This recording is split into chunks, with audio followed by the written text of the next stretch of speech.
হ্যাঁ, এরকমই কিছু। সেলিন চাকরি নেবার পর আমি একবার এসেছিলাম, কিন্তু অফিসে তখন আর আমার আসা হয়নি। ভেবেছিলাম ইস্তাম্বুলে আসার পর ওর অফিস দেখে যাব, পরিবেশটা কেমন, কি কাজ করে এবং ও কিভাবে আছে। এসে ভালো করেছেন। এখানে কাজের পরিবেশ খুবই ভালো আঙ্কেল, সমস্যা নেই। রেহান আন্টি কোথায়? বাড়িতে আছে। বেলা এত তোর করে ওখানে বললাম যে যাচ্ছি। চলো মানে তোমার ঘুরে হয়ে আসি, আমি কিন্তু ওখানে এলো না। যাচ্ছি, খবর জানাবো। আমারও বাড়িতে বসে বিরক্ত লাগছিল, তাই ভাবলাম ঘুরে আসি। আচ্ছা, ঠিক আছে, বুঝেছি। তোমার বাবা অফিসে এসেছেন, পরিস্থিতি একদিন নিয়ন্ত্রণে ঘুরে আছে। আসার ইচ্ছে আছে। অনেক সুন্দর সিনো, সবুজে Please, ঘেরা, তোমরা দারুণ সামলাও। আবহাওয়া। তোমরাও এসো, অনেক ভালো লাগবে।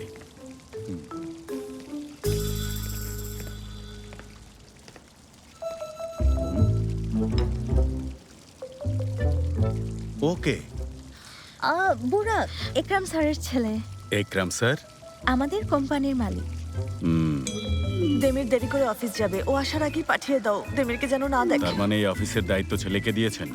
না না আঙ্কেল, আসলে যাই বলো না কেন, এখানে আর শ্রম, অভিজ্ঞতা বা দক্ষতার কোনো মূল্য নেই। স্বাস্থ্যকর অল টাইম হানিকম, সব সময় অল টাইম হেলদি লাইফ। তা না হলে কেউ কি ছেলেকে অফিস চালাতে দেয় বলো? হ্যাঁ, বুরাক ওনার ছেলে। কিন্তু একরাম স্যার বুরাককে এখনো দায়িত্ব দেননি। মানে 2 বছর ও কয়েকটা প্রজেক্টের দায়িত্বে ছিল, কিন্তু অ্যাডমিন ম্যানেজার চলে যাওয়ায় ওকে অ্যাডমিনের দায়িত্ব দেওয়া হয়েছে। তবে ও খুবই পরিশ্রমী একটা ছেলে, ও এটা ডিজার্ভ করে। ঠিক আছে, মানলাম ও পরিশ্রমী, জীবন দিয়ে হলেও কোম্পানির লক্ষ্য অর্জন করবে, এ পর্যন্ত ঠিক আছে। মাঝরাতে একটা এমপ্লয়ের বাড়িতে যাওয়া সত্যি লজ্জার বিষয়। মানে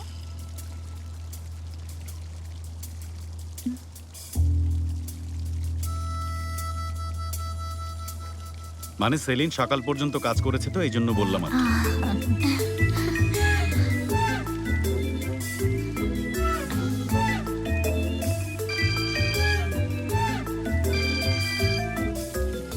হ্যাঁ মামুনি, মিটিং শেষ হয়েছে? শেষ হয়েছে বাবা, কিন্তু আমি অন্য এক জায়গায় যাচ্ছি। তুমি অফিসে কেন এসেছো, কিছু হয়েছে? না, তোমার অফিসটা একটু ঘুরে দেখার জন্য এসেছিলাম। হ্যাঁ, যদি বলো আমি এসে তোমাকে নিয়ে যাই, কাজ শেষ করে আমরা একসাথে ডিনার করব, কেমন হবে? আরে না না, আমি তোমার ফ্রেন্ডদের সাথে টেরেসে বসে কফি খাচ্ছি, ভালোই লাগছে। কিছুক্ষণ পর আমি চলে যাব, চিন্তা করো না। হায় আল্লাহ, কি বলো? ঠিক আছে বাবা, আরেকদিন তুমি অফিসে আসবে, আমাকে কথা দাও। আচ্ছা ঠিক আছে ঠিক আছে, আবার আসবো। রাখছি, বাড়িতে দেখা হবে। আচ্ছা রাখছি মা, তুমি মন দিয়ে কাজ করো। ঠিক আছে বাবা। রাখছি।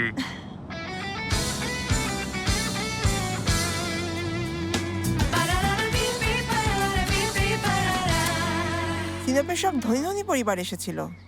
সবগুলো ছেলে উচ্চশিক্ষিত আর খুবই ভদ্র ছিল, জানেন, কিন্তু বিশ্বাস করবেন না, ও একজনকেও পাত্তা দিল না। মানে পছন্দ হয়নি। ঠিক ধরেছেন।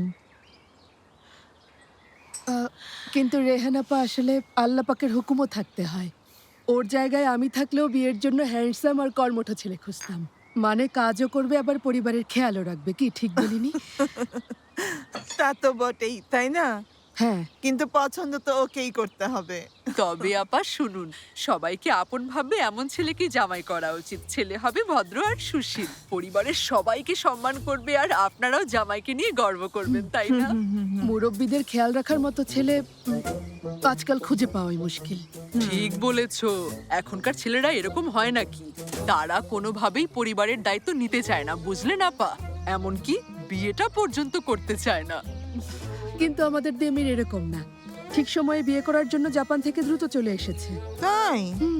হ্যাঁ, কথা সত্য। আমাদের ভাতিজা মানে দেমির ছোটবেলা থেকেই একা বড় হয়েছে, এজন্য একটা ভালো ফ্যামিলিতে বিয়ে করতে চাইছে ছেলেটা। আমাদের দেমির খুবই ভালো ছেলে, স্ত্রী আর সন্তানের প্রতি ওর ভালোবাসা থাকবে অসীম, সবসময় আগলে রাখবে।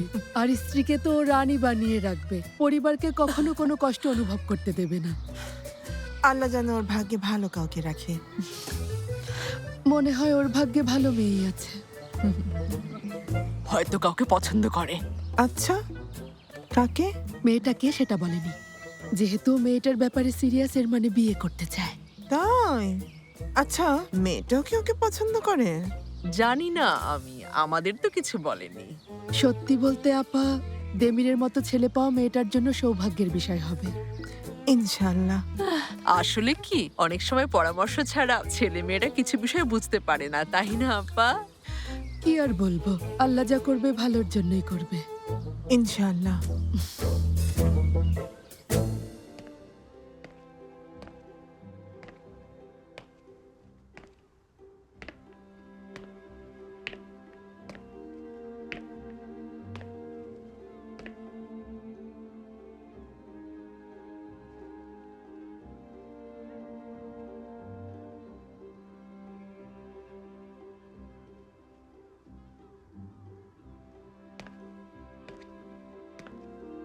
ও ওয়েলকাম মিস্টার দেমির।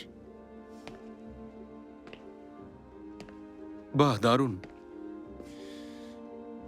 কাল রাতে হঠাৎ তোমার বাবা ফোন করেছিলেন, রাত 2টোর সময়। উনি কি বলেছেন একটু অনুমান করে বলো তো? বলেছে তোমার ব্যাপারে কমপ্লেন করেছি, প্লিজ মেয়েটাকে কষ্ট দিও না। ও অল্পতেই রাগ করে বসে, না হয় ফ্রেন্ডের মতো আমার যন্ত্রণা সহ্য করতে বলেছে। ঠিক বলিনি? সত্যি বলতে আমার কাছে মনে হয়েছে কমপ্লেন করার পেছনে তোমার নিশ্চয়ই অন্য কোনো কারণ আছে। তোমার কথা শুনে মজা পেলাম। তুমি লেমনেড খাবে? খাওয়া যায়।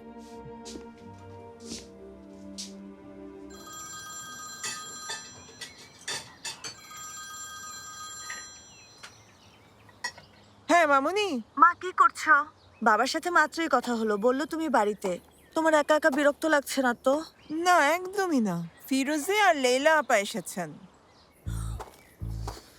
মম ফোনটা একটু ফিরোজ আন্টিকে দেবে, আমি একটু কথা বলবো। নিন। বলো সেলিন। ফিরোজ আন্টি, কাল রাতে আমরা একটুর জন্য ঝামেলায় পড়তাম, ভাগ্য ভালো দেমির বিষয়টা হ্যান্ডেল করেছিল। আমরা দুজন প্রায় ফেসে যাচ্ছিলাম আপনাদের জন্য। এখন আবার বাড়িতে কি কারণে গিয়েছেন? তুমি একদম চিন্তা করো না, আমাদের সেই খেয়াল আছে। যদিও চা খেয়ে আমরা চলে যাব। আচ্ছা এখন রাখছি রাখছি। ফিরোজ আন্টি একটু শুনুন কথাটা। ফিরোজ আন্টি শুনছেন আপনি? লাইনটাই কেটে দিল। আরে মারভে, হ্যালো বেদাত, কেমন আছো? হ্যাঁ ভালো, ওয়েলকাম। ঠিক আছো তুমি? কোনো সমস্যা হয়নি তো? কিসের সমস্যা? তোমাকে গুড নিউজ দিতে এসেছি। তাই নাকি? ক্লায়েন্টের প্রজেক্ট ভালো লেগেছে, তোমার সাজেস্ট করা প্ল্যানগুলি আমরা অর্ডার করব। ও, শুনে খুশি হলাম। আমি আজকেই অর্ডার করব, 1 সপ্তাহের মধ্যেই চলে আসবে। দারুণ।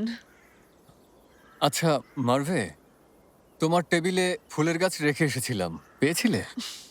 পেয়েছি পেয়েছি, খুব পছন্দ হয়েছে আমার, thank you so much. Welcome. আসলে আমি তোমার কাছে ক্ষমা চাইতে এসেছি। কেন? সেদিন তোমাকে প্রজেক্টের ফাইল কিছু না বলেই ধরিয়ে দিয়েছিলাম। আমার সত্যি একটা জরুরি কাজ ছিল। আমি সাধারণত এমন কখনোই করি না। জানি কাজটা তোমার করতে অনেক কষ্ট হয়েছে, এজন্য আমি লজ্জিত। আই এম রিয়েলি সরি বেদাত। আরে সরি বলতে হবে না, ব্যস্ত থাকতেই পারো। কাজটা ঠিকঠাক হয়েছে, এতেই খুশি। আমি তোমাকে আরেকটা কথা বলতে চাই। আসলে আমি তোমাকে কিছু বলতে চাই মারভে। চা বানিয়েছিলাম, খাবে নাকি? ওকে, খাওয়া যায়। এসো তাহলে। চলো।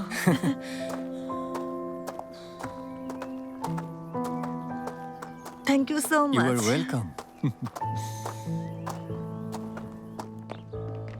Hello Sen madam. মিস্টার বুরাকও চলে এসেছে। এখন তাহলে শুরু করা যাক। বসো বুরাক, বসো। এদিকে দাও, ওদেরকে দেখাই। আমি রেনোভেশনের জন্য বেশ কিছু জায়গা সিলেক্ট করেছি, এই যে দেখো।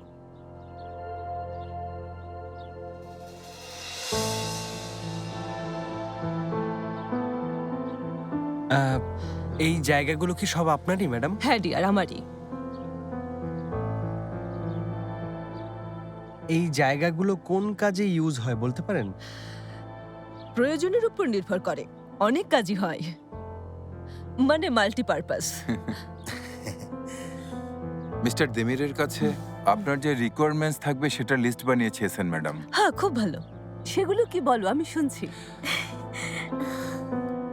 মারভে, কিছু মনে করো না। সেদিন আমি অফিসে গিয়ে বলেছি, তুমি প্রজেক্টের কিছু না বুঝিয়ে ফাইল দিয়ে চলে গেছো। মিস্টার দেমির নিশ্চয়ই ঝামেলা করেনি? রাগ করাটাই স্বাভাবিক, ওর একটু রাগ করেছিল, সঠিকও ছিল। তাই এবারের মতো ওকে আর কিছু বলিনি আমি। আচ্ছা তাই? তোমার উপর খুব রেগে আছে? মানে ইদানিং বেশি রাগ করছে। মানে অফিসে খুবই স্ট্রিক্ট থাকে? কি ভাবছো আমি কি তোমার সাথে মজা করছি বলো? আরে না, আমি দেমিরকে অনেক আগে থেকে চিনি, আচ্ছা এজন্য জানতে চাইছি ও আসলে বস হিসেবে কেমন। আচ্ছা ঠিক আছে, তাহলে বলছি। এই কথাগুলো আমি ওর মুখের উপরে বলেছি। আমার জীবনে দেখা সবচেয়ে কঠোর, সবচেয়ে অভদ্র মানুষ, খুবই বিরক্তিকর আর অহংকারী, হৃদয়হীন, কখনো কারো কাজের প্রশংসা করবে না। কি বলো তুমি, একটু বেশি বলে ফেললে। ও আসলে এতটাও খারাপ না। ও এমনই। এক সপ্তাহ আমাদের সাথে কাজ করে দেখো, তাহলেই বুঝবে। আমি ওকে কোনো কারণে খুশি হতে দেখি না, সবার চেয়ে আলাদা। ও এমন কেন কিছুই বুঝি না।